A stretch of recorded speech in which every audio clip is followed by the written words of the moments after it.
Click and টেকের পক্ষ থেকে আপনাদের স্বাগতম। কম্পিউটার হলো একটি ইলেকট্রনিক্স ডিভাইস যা তথ্য সংগ্রহ করে তা ধারণ করে রাখতে পারে, বিশ্লেষণ করতে পারে। আমরা জানি যে কম্পিউটারের মাধ্যমে বিভিন্ন ডকুমেন্টস টাইপ করা যায়, দেশ বিদেশে ইমেল পাঠানো যায়, ইন্টারনেট ব্রাউজ করে দেশ বিদেশের খবর জানা যায়, বিভিন্ন বিষয় সম্বন্ধে জ্ঞান অর্জন করা যায়, গেম খেলা যায়, আরও অনেক কিছু করা যায়। এই টিউটোরিয়ালের মাধ্যমে আমরা কম্পিউটার সম্বন্ধে কিছু জ্ঞান অর্জন করার চেষ্টা করব এবং কিভাবে কম্পিউটার চালাতে হয় তা শিখব। এই পর্বে আমরা কম্পিউটারের কিছু সাধারণ ব্যাপার-স্যাপার এবং বেসিক কম্পোনেন্টস সম্বন্ধে জানব। একটি কম্পিউটার দিকে তাকালে আপনি যা দেখতে পাচ্ছেন এগুলো হলো হার্ডওয়্যার, যেমন কিবোর্ড, মাউস, সিপিইউ, এর ভিতরে র্যাম, রোম, প্রসেসর, এগুলো হার্ডওয়্যারের অংশ। সফটওয়্যার হলো সেট অফ ইনস্ট্রাকশন যা নির্ধারণ করে হার্ডওয়্যার কি করবে এবং কিভাবে করবে। আমরা সবাই মোটামুটি মাইক্রোসফট ওয়ার্ডের সাথে পরিচিত। এটি একটি জনপ্রিয় সফটওয়্যার। আমরা গান শুনি সফটওয়্যারের মাধ্যমে, ইন্টারনেট ব্রাউজ করি সফটওয়্যারের মাধ্যমে। মোট কথা, কম্পিউটার চালাতে আমাদের সফটওয়্যার লাগবেই। Categories of computer. Desktop computer. ডেস্কটপের সাথে আমরা মোটামুটি সবাই পরিচিত। ডেস্কটপ কম্পিউটার মূলত ডেস্কে কাজ করার জন্য ডিজাইন করা হয়েছে। স্কুল, অফিস, বাসাতে সবাই এটি ব্যবহার করে। Laptop computer. ল্যাপটপের বড় গুণ হলো এটি ব্যাটারিতে চলে এবং এটি আপনি সঙ্গে করে যে কোনো জায়গাতে নিয়ে যেতে পারবেন। Tablet computer.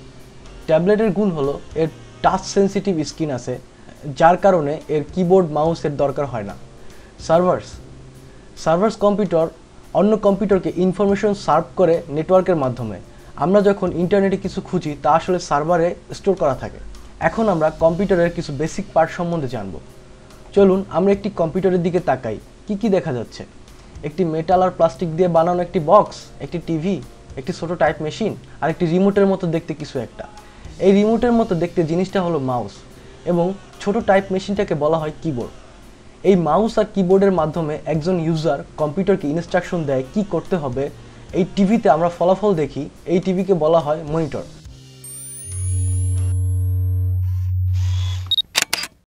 মাদারবোর্ড হলো কম্পিউটারের মেইন সার্কিট বোর্ড। এর ভিতরের প্রসেসর, র্যাম, হার্ড ডিস্কের connector, graphics card, sound card, USB port সব কানেক্ট করা থাকে।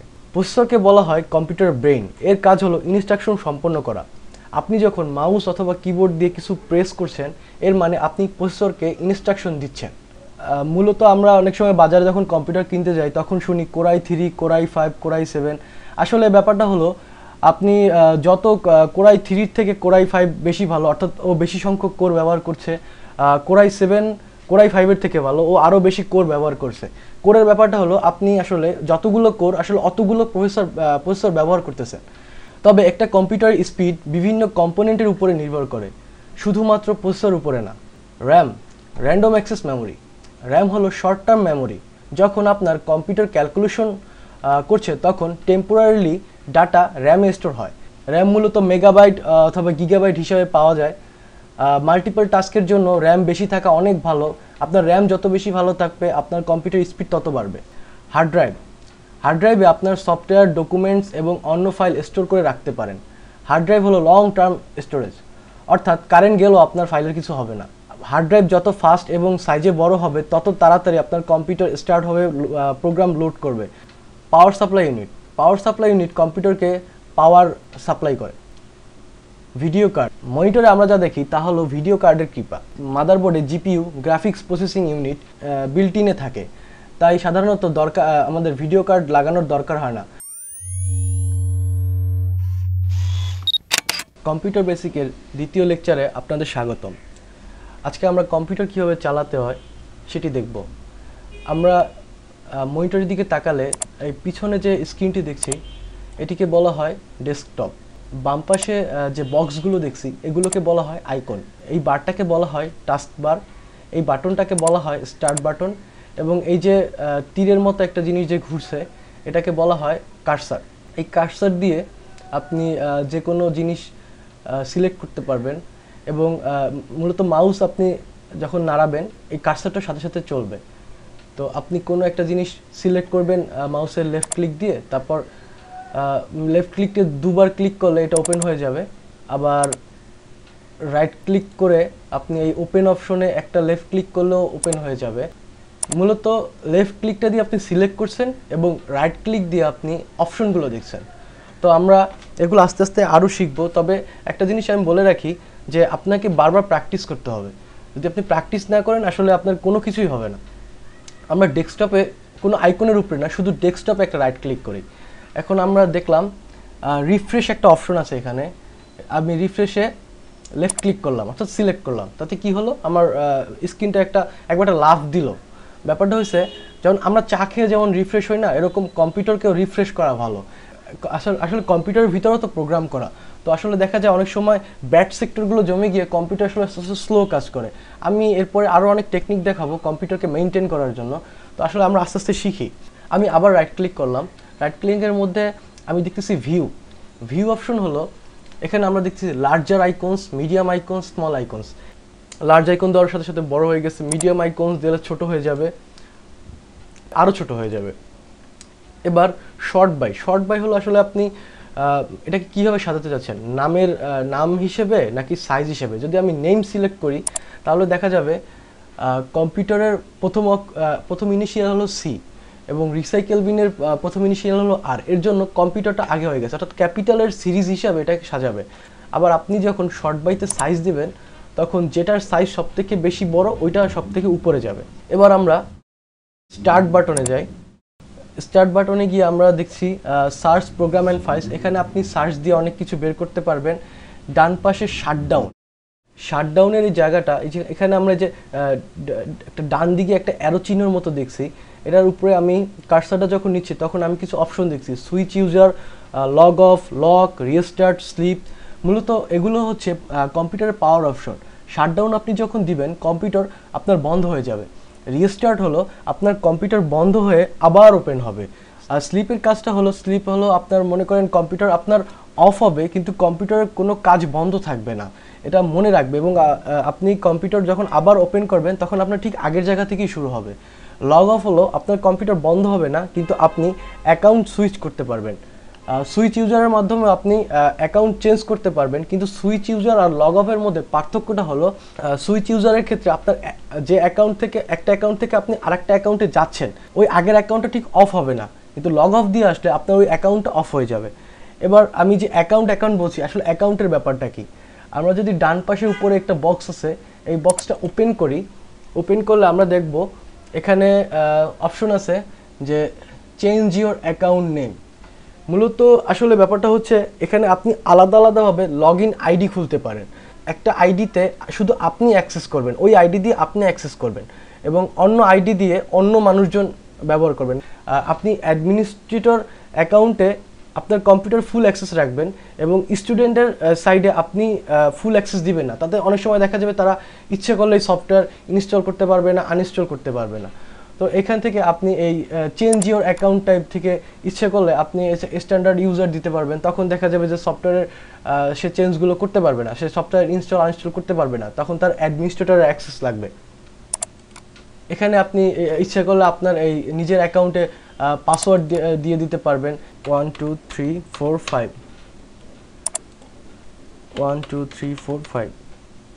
আমি একটা হিন্ট দিয়ে রাখলাম 1 2 3 4 5, বা হিন্ট আসলে এরকম দেওয়া উচিত না, তাহলে পুরো পাসওয়ার্ডই দিয়ে দিলাম hints -5। অর্থাৎ আমি একটা হিন্ট রাখলাম যে আমার 1 থেকে 5-এর মধ্যে পাসওয়ার্ড, তো আমি ক্রিয়েট পাসওয়ার্ড দিয়ে রাখলাম।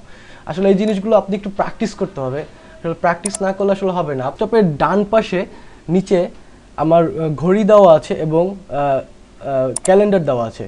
এটাকে মূলত আমি লেফট ক্লিক করলে, অর্থাৎ আমি সিলেক্ট করলে আমি দেখতে পাচ্ছি যে এখান থেকে ইচ্ছে করলে আমি ডেটটা চেঞ্জ করে দিতে পারি। যেমন আমি 4 তারিখ করে দিলাম অথবা 3 তারিখ করে দিতে পারবো। আর নিচে একদম চেঞ্জ ডেট এবং টাইম সেটিং আছে, এখান থেকে ইচ্ছে করলে আমি চেঞ্জ ডেট টাইম সবই আমি চেঞ্জ করতে পারবো। এই যে ঘড়ির নিচে আমি যদি সময়টা চেঞ্জ করে দেই তাহলে সময়টা চেঞ্জ হয়ে যাবে এবং এখান থেকে আমি যদি তারিখ চেঞ্জ করে দেই এবং এখান থেকে সবই চেঞ্জ করতে পারবো। এখানে স্পিকার একটা অপশন আছে, এখান থেকে আপনি সাউন্ড যদি নিচের দিকে বারটি টানেন তাহলে আপনার সাউন্ড কমে যাবে এবং উপরের দিকে নিলে আপনার সাউন্ড বাড়বে। এবার আমরা ডেস্কটপের এবার আমরা স্টার্ট বাটনে আরও কিছু দেখি। এবার আমরা স্টার্ট বাটনে যাই। অল প্রোগ্রামসের ভিতরে আমরা অ্যাসেসরিজ একটা অপশন আছে, অ্যাসেসরিজে আমরা গেলাম, এখানে ক্যালকুলেটর আছে। ক্যালকুলেটর মূলত আপনি ক্যালকুলেটর দিয়ে হিসাব করতে পারবেন, যেমন 98 প্লাস 2 ইকুয়াল টু 100 এরকম।